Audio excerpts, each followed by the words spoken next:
What's up, friends? I purchased the NexDock 2025. I've been using it for about 2 weeks, and to be honest with you, I am genuinely impressed for the price. What's up, friends? Nathan B Tech here. For today's video, we are going to be covering the NexDock 2025. Disclaimer, I don't know why they called it 2025. Technically, it did come out in 2025, but it's at the very end of the year in December.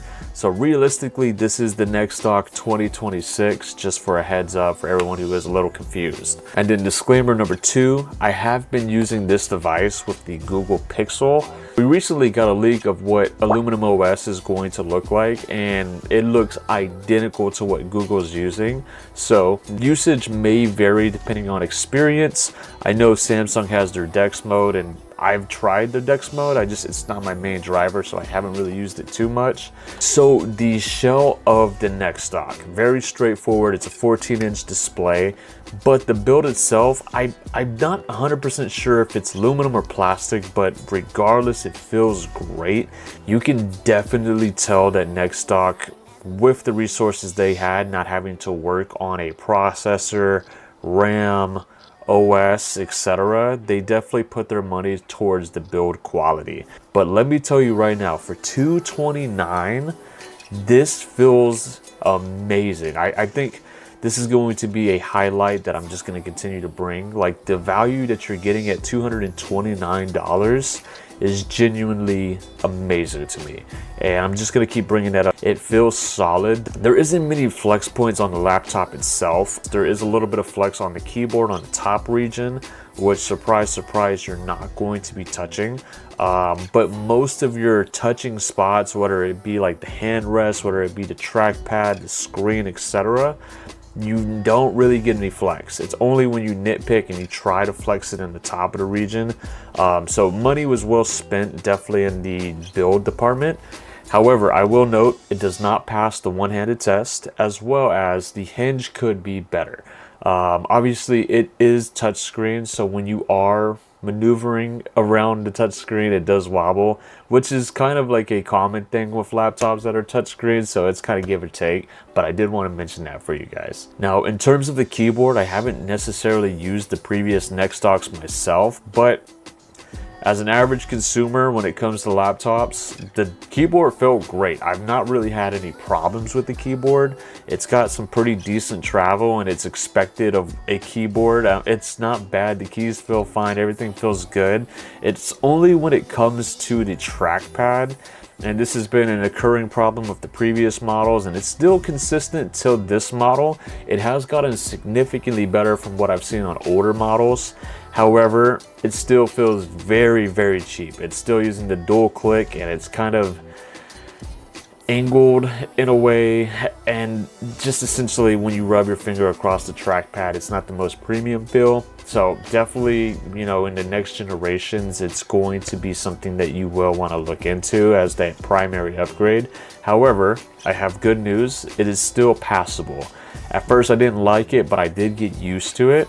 And once you get used to it, you can kind of just negate it, because you know the fact that this was $229. You can't really, complain all too much.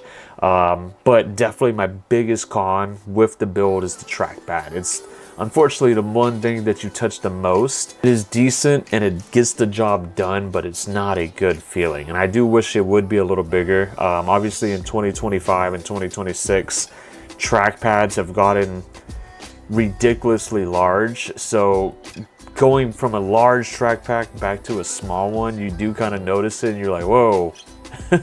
But that's just a small gripe on my side. Like I said, everything else has been solid, 100%. All right, now when it comes to the screen, it's very good for what you're getting. It is a 14-inch IPS touchscreen display, fully laminated. I'll be 100% honest with you. I didn't look at the specifications when I purchased it, and then I kind of started thinking about it. I'm like, there's no way at this price point it's touchscreen. It would make sense for it to be touchscreen just because of everything that you're going to be doing on your phone, sometimes it's not fully optimized and you do want to touch things, whether it be like video games, etc. But to my surprise, it is fully touchscreen and it is working very good.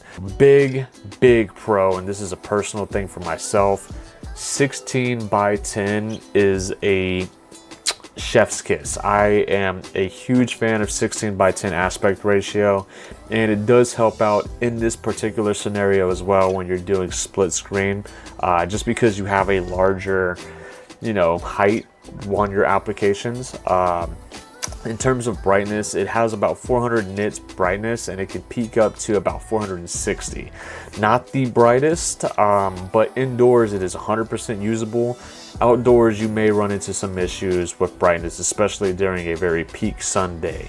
Lastly, one thing to mention, because I know the question is going to come up in the comments, is can it support up to 120 hertz? Answer is no.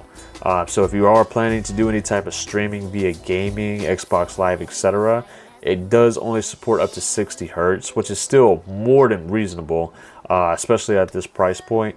But for all those people that are going to ask, no, it does not do 120 hertz. Now, in terms of battery, it's a 5,000 milliamp hour battery, so not the biggest, but since it's not powering anything besides your phone, it lasts forever. I've had no issues with it, and then if you're always by a charger, typically you are by a charger if you're sitting with a laptop. Not the biggest deal in the world. Now, in terms of display ports, we're going to have one USB-C 3.1. We also have one HDMI, and then we also have another USB-C port, followed by 3 USB-A ports, and then a 3.5 millimeter headphone jack. So it's got everything that you can really think of. In terms of audio, this is kind of one of the weak spots. Not the best. Definitely, you could argue that your phone is better. But like I said, it is doable. I've not had anything really to complain about for the task that I'm using it for. It gets the job done. And 99% of the time, I'm going to have headphones on me anyways. So do what you will with that information. I don't think it's a deal breaker. And then lastly, like I said in the beginning of the video, it does really come down to your OS. I'm just going to talk about it in the phone aspect, like for multitasking purposes, for productivity purposes. There is a couple of phone manufacturers that you can plug this into. Google being one of the new guys on the block, not necessarily available for everybody right now. You do have to go into developer settings to turn it on, but it works fantastic. I was not expecting to like it this much. Arguably, the reason I probably do like it so much is because it's using the Pixel software. I have tried the Samsung DeX. I just didn't really main it as my my phone of choice. But either way you go, I mean, Samsung has done this for years and years and years, and you can definitely tell when it comes to little things, especially in the settings, Samsung has thought more out of it. But as we mentioned earlier, we did get a leak on Aluminum OS, and Aluminum OS is looking identical to what desktop mode is looking like on the Pixel. Obviously, it's in its early phases and things will continue to get better, but if you do have a Pixel 9 or 10 series, it is fantastic right now, and the fact that it's going to get better in time is even greater.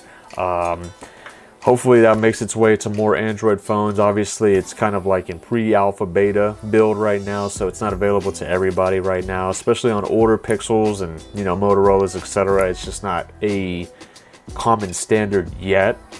So Samsung is going to be your more ideal choice if you do have a Samsung device.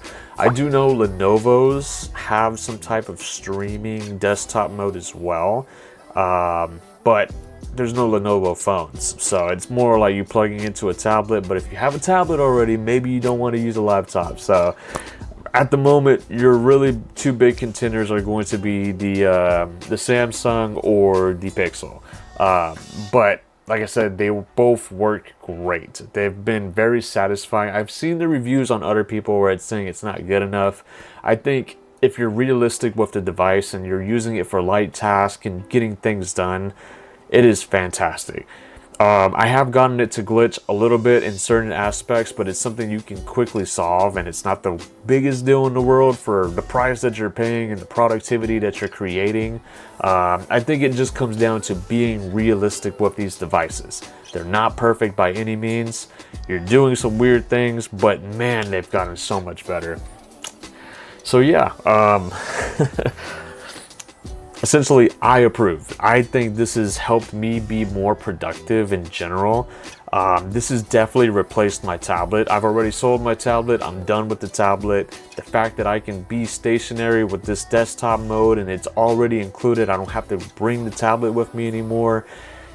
Fantastic. It's definitely solved my biggest problem, and I am genuinely ecstatic for what's to come next. But yeah, let me know what you guys think in the comment section down below. I'll catch you guys in the next one. Hope you enjoyed the video. If you did, smash that like button, subscribe. Peace.